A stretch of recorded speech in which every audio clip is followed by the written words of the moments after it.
लोकांना आपलंसं करण्यासाठी गडावर जाऊ नका असं पंकजा मुंडेंनी म्हटलेलं आहे। धर्मामध्ये काम करणाऱ्यांनी राजकारणामध्ये हस्तक्षेप करू नये असं आवाहन सुद्धा पंकजा मुंडेंनी केलंय।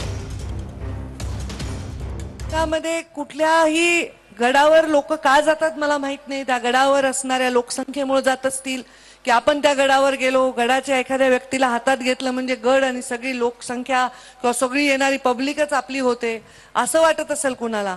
पण माझं उलट आहे हो, मला पब्लिक आपली असते म्हणून गडावर जाऊ वाटतंय, म्हणजे पब्लिक आपली करायची म्हणून जाऊ वाटत नाही।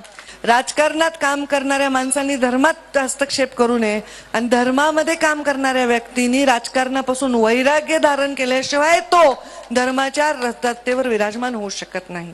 आपल्याला अगदी शिवाजी महाराजांपासून आतापर्यंत माहिती आहे की दरवेळी राजसत्ता आणि धर्मसत्ता ही हातात हात घालून चालत असते। आमच्या प्रधानमंत्री नरेंद्र मोदींचं बघा, एवढा जग बघायला, जग एवढा मोठा महाकुंभ होतोय। आमचे योगी तिथले जे आमचे मुख्यमंत्री आहेत त्यांचं बघा किती व्यवस्था, रोज करोडो लोक येत आहेत।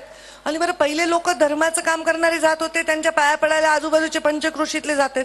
आता या बीड जिल्ह्यातलेच 25-50 हजार लोक कुंभात जाऊन डुबकी मारून आले।